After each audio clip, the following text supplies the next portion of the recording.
Hi YouTube, and this is JTrain997, and I'm back this time with my review of the DC Multiverse Batman 80th Anniversary line KG Beast figure.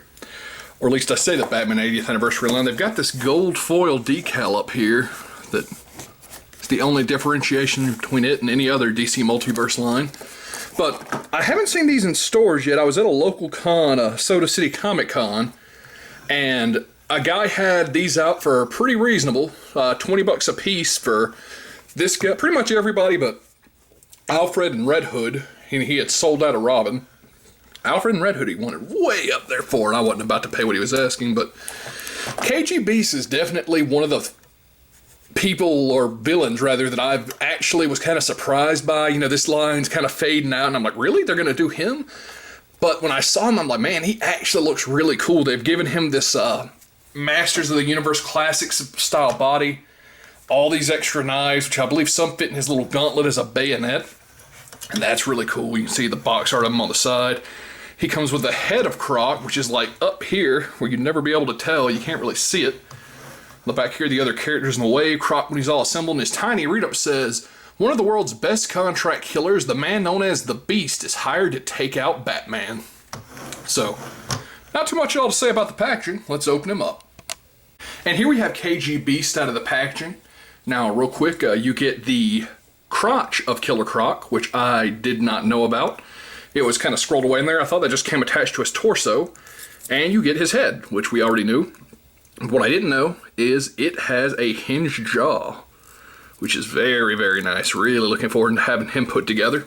So, one thing about this guy, I was pulling him out of the packaging and he popped apart at the waist.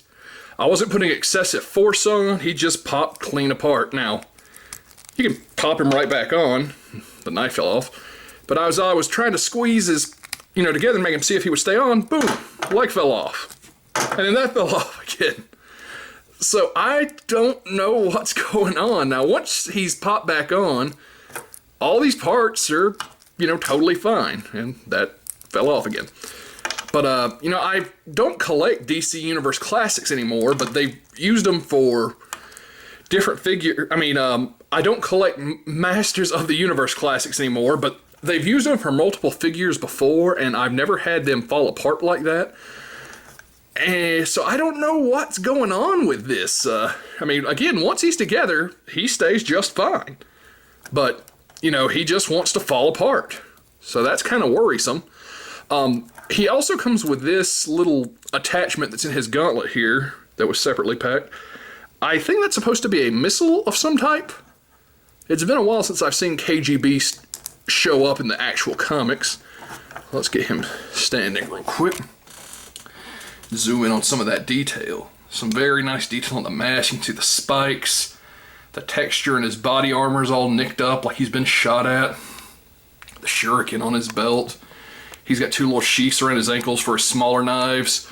Of course, his bigger knife pegs in just like a bayonet. Or you can put it in his hand if you prefer. You gotta kind of pry his hand open a little.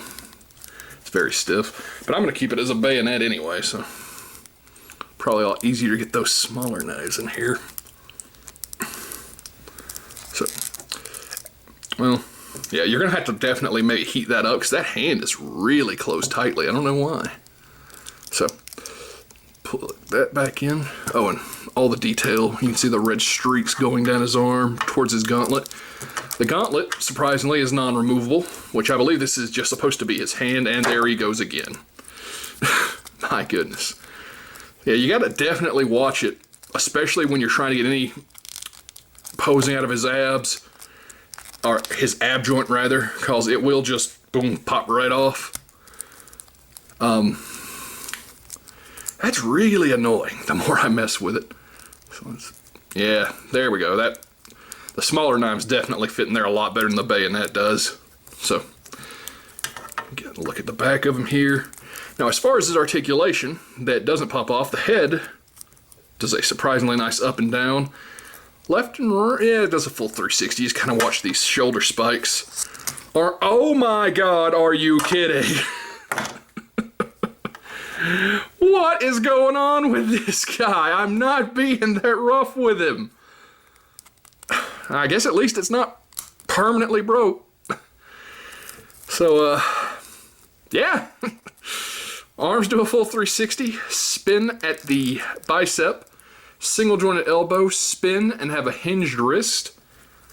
There is some ab articulation, but the way they've designed his jacket, it's very, very slight. It's hard to get it, and again, mine's popping apart every time I try. He does still turn and do a full 360 at the waist despite his belt. Let's go forward, back to about here, out. They do not have a quadricep joint. Single jointed knee. It has an ankle joint with, yep, has a pivot. So I've heard a few different people say that, because I found the retro, Joker, Poison Ivy, Keaton, Batman wave, and I've heard a lot of people saying that their local Targets either got this wave or that. So I don't know how difficult these are to find right now. They haven't been showing up in my area. This is a great looking figure, but I have absolutely no idea what's going on with mine. Leg popped off, torso popped off, arm popped off, all pops right back on. But I remember buying Masters of the Universe Classics, and I bought more than one, so I know that wasn't a problem that they went through.